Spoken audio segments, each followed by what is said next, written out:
Weewaawo Mukama Katonda mulungi era badde mulungi tuli ekiseera kyonna. Mulungi ebbanga lyonna era teyenkanika. Happy New Year mikwano gyaffe gyonna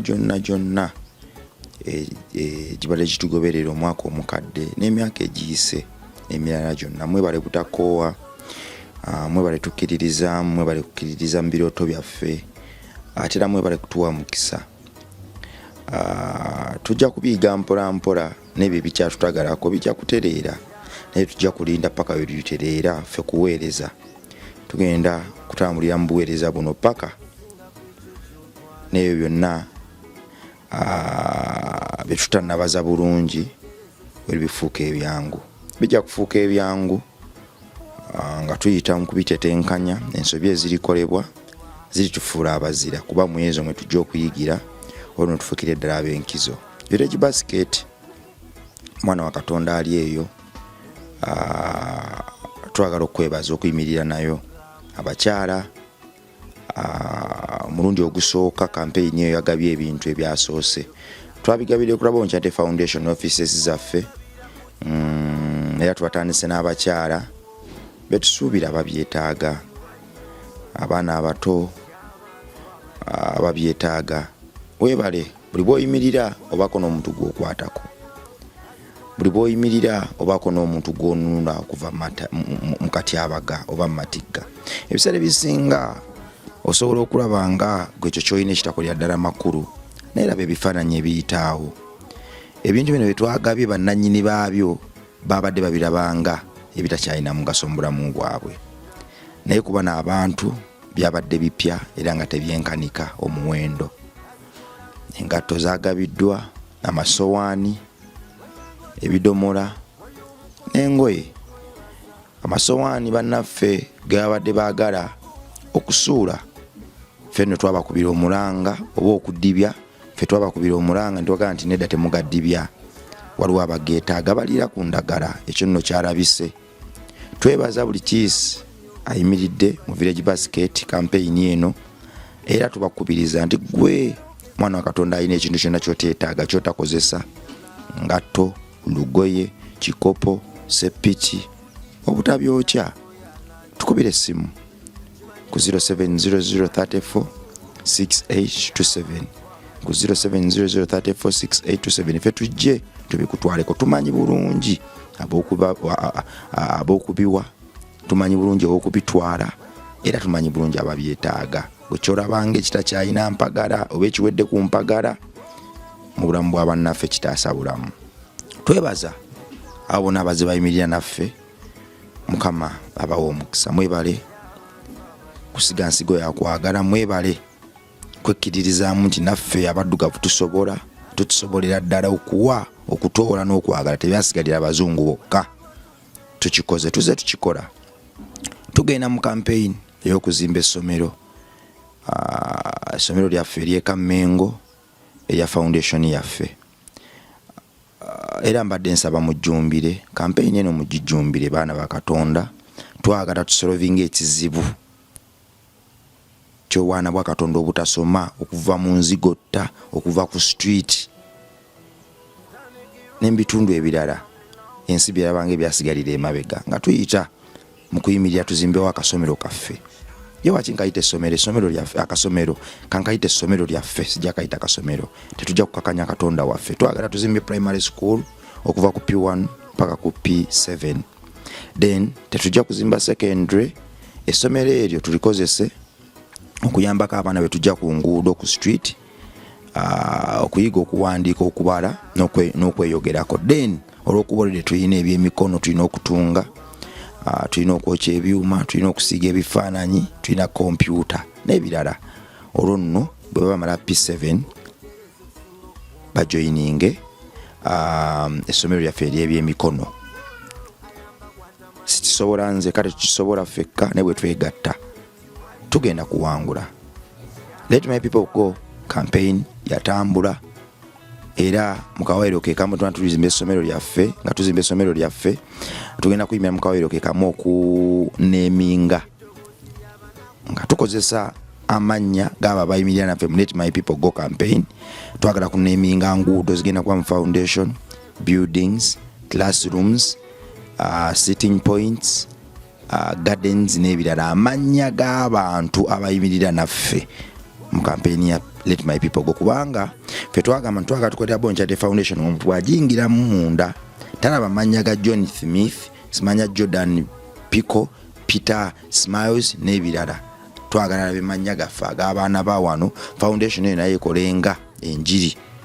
Twagala tutuume garden ekyasinza okuba ey'omuwendo tugituume Namukwaya.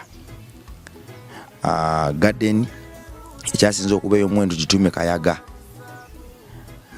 Garden ekyasinza okuba ey'omuwendo mu foundation tugituume Nanyange. Twagala buli lane cross ne garden ne decoration center yonna egenda okuba mu foundation eno tugituuma amanya g'abo abantu abayimirira naffe mu Let My People Go campaign. Waliwo bannaffe abayimirira naffe nga Mama Grace nga tulina linnya lye lya Luzungu, tujja kudamu okuba contactinga batwe kumanya gaabwe ag'Oluganda ge twatukozesa ag'Ekinnansi ag'oleka ekisa kyaffe wano nti omwana wa Nambi n'ekintu bwe yayimirira foundation yazimbibwa. Abantu bangi abayimirira naffe mukyala Agi, mukyala Grace, mukyala Damali, mukyala Josephine, mukyala Namukwaya, Client Beauty World, Kayaga, Dr. Ande, Shakira, Kireva J, Olivia Nanyange, Narumansi, Brian CEO Sebra, Natunda Mataka, waliwo XX olwene erinnya lye naye tujja kwogera naye alituwe wadde yali aganya omwogera mu kamera. Naye yayimirira naffe Dr. Jane Mapenzi. Waliwo Unknown yasindika omutwalo gumu 14. Unknown yoyo tetwamumanya. Abantu bangi, Madam Rema, AK Fashion Z, Mr. Robert Forest Resort Reza, Madam Sylvia, Madam Namboze, Frank, Mami Frank, Madam Lita, Mama Lita,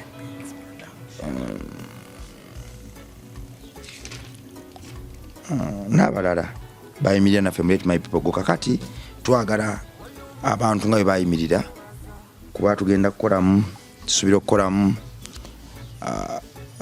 akasaayi k'omupiira, tusuubira okukolamu basketball court. Ebibiina bino byonna okuva ku P1 mpaka ku P7 tugenda bibbula mu family oba manya g'abo abayimirira. Twagala omuntu ayingire mu foundation eyo ng'olwedde ayingidde mu njiri. Twegatteko osobola okutuyambako okutuukiriza ekirooto ky'essomero lyaffe STIL ng'oyita mu kutuwa omulimu gw'okusigirayo ekifaananyi. Omwagalwawo gw'oyinaawo osobola okugamba nti nedda nze ensigo yange ey'ensi njagala ngiyise mu kubawo omulimu. Bonchate Foundation tusigira ddala ebifaananyi nga bw'oli we tukusiiga. Osobola okugamba nti nedda nze kampite mu kubawo omulimu, basiige taata wange jjajja wange akasente ako kagende ddala ku seminti. Twamana foundation tubaye tugiyiwa mu ttaka katugenda kuyimusa bisenge. Twali tuteeseza nti time egenze tukwata, twali tuteeseza nti mu kifo ky'ebisenge byonna okubimalayo so tuzimbeko ebisenge by'omu maaso okubeera ku blackboard then tusereke abaana batandika okusoma then ebirala tujja bikola nga already essomero mweriri abaana basoma. Kubanga omwaka guno nawulira eddoboozi eriŋŋamba nti nedda tujja kukola back to school campaign. Abaana bonna abadde basoma Bonchate Foundation besomesa, nze nina essuubi okukkiriza munda muli munda ky'essomero ligenda tandika nabo, era bagenda tandikira mu ssomero lyaffe ekijja kijje. Then bano abakulembeze bagenda sigala ku office y'omu kibuga bo abola Bonchate Foundation ng'eyita mu art, kubanga Bonchate Foundation ate nayo si njavu.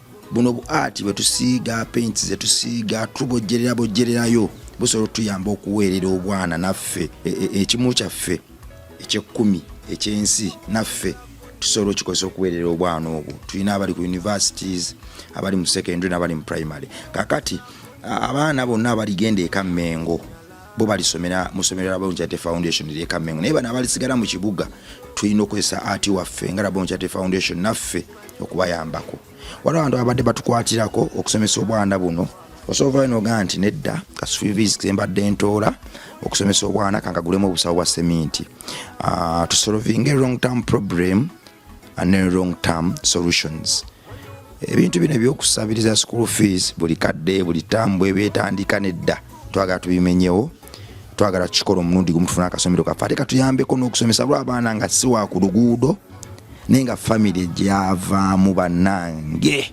yetaaga kisa so n'abo abaana bonna tubayambeko okusoma ebyemikono twagala tukole essomero nga ligenda kuyuguumya ekibuga Kamengo essomero lino twagala tulikole gwamanye engeri designingamu ebintu byaffe abadde agoberere engeri tukolamu ebifo byaffe twagala tukole essomero eryo mu ngeri eyo twagala mu ssomero eryo foundation tuzimbe kuko ne bukoteji bw'abantu baffe twagalamu omuntu ne wabazo tukyalira nga ava Juba ava Masaka ava Mbalala ava wasobola okusula ku foundation mu ddembe pitirivu nga nyanga asula mu hotel asuze mu hotel nga tayina kugamba twagala tuzimbe ne bukoteji bw'abantu baffe twali omuntu asobola okugamba nti nedda nze ngenda kujja mbereko n'abaana wiiki tetwagala benga ava bweru ate n'akomawo twagala tuzimbe ekifo nga ne mukwano gwaffe bwabazze okufumbako ko n'abaana bayigiriza okufumba bayigiriza okuwaata bayigiriza okuluka bayigiriza okuyimba okusoma Bible n'okusinza ayina rumu mwasula olwo n'omulimu gwa Kristo ne gukolebwa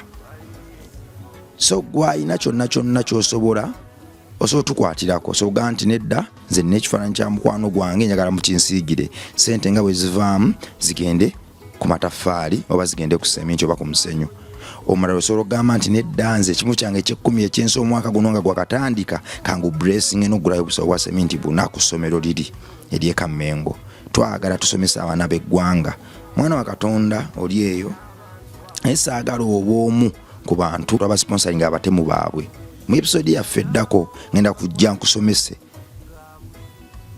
ngeri ki gy'osobola okusponsoringamu omutemu wo oba omutemu w'abaana bo nga tomanyi tugenda kwa twogera ku ssomero lino ngenda kusomesa ngeri ki gy'osobola okusponsoringamu omutemu wo indirectly nenga tomanyi so campaign eguddwawo baana bakatuna muyimirire tuyimiridde ebbanga kiro kikisobola wetuli ne wetuvudde wano wetuli wangu nnyo kuba tuvudde mu mannyo g'empisi tuvudde mu mannyo gaggoonya paka wano wetuli tuyimirire gwasobola osobola tugulira akasawo ka seminti omusenyu olubaawo oba n'ebbaati naye gwagamba nti nedda nze mpulidde enjiri yakuba wa mulimu tusiiga ebifaananyi ebikyasinza okuba eby'ettendo nooza Katonda atuwadde ekisa awo fe abasingawo osobola tuwa okusiiga ekifaananyi olina kifaananyi kyambaga kwanjula mukwano gwo alina birthday menye kindeke ekyo so kituwa nogaa nti nedda mulimu guno ngubawadde lwa ssomero lya Bonchate Foundation erigenda okujja abaana bakozesa ebiragalalagala ku nguudo ebigenda okujja obwana bw'oku nguudo obukozesa amafuta bwe baleepinze obukuba abantu ne bubatta obutugumbula abantu erigenda obujja ku nguudo tubutereke e Kamengo tubuze bujja nate waliwo n'asobola okubeera awo nga gwe enjiri ogiwulidde twagala ozimbayo chapo Bible gundi yaffe room yaffe osobola noganze sponsorinze Bible chapo yammwe ngisponsorinze abaana bagenda otuula bakuba ettendo basome Bible ate chapo eyo nze ekirooto kyange si ky'abaana bokka kutuulamu wabula n'abaana e Kamengo eyo nga walakingayo churches naddala ezaffe abakristu twagala ne bannakyalo abafuwa emmindi abajula ettembo bonna bajje mu Bible study tufune abantu abakitaffe mwoyo abali strong babayambeko tubenga buli lwaggulu bajja ne tusoma Bible ne baddayo so ganti nedda nze kan sponsoring echape eyo sente mmeka kanjizimbe nayo tujibule mu linnya lyo mu linnya lya family lyo kijja kulya ddala amakulu n'omwana owali yagala ova ku nnonozi waleke mabega bwali wulira chape eyo nti yabbulwa mu linnya lyo oba mu linnya lya family eyo alibako ne kyapiiki nga Katonda agenda ku blessinga nga bw'otodde sigamba okusinziira ku bunene bw'ekyo ky'owaddeyo nedda omutima ogwo gw'otoozezza ffe gwe tukonsidalinga ebyensawo tetubimanyi Katonda teyabituwa naye essanyu eryo n'essaala gy'osindikira ku nsigo gy'otodde Katonda agenda gikuweera omukisa. Laba Mukyadde Foundation bye yajja okukola bwe twegasse tutuuse wano n'ate nze nsuubira bwe twenywereza mu bwegasse tulituuka wala era tuliwangula sitaani n'emitego gyo gyonna. Mwebale kutwagala, mwebale kutugoberera, mwebale kutukwatirira paka wano. Katonda abawe omukisa.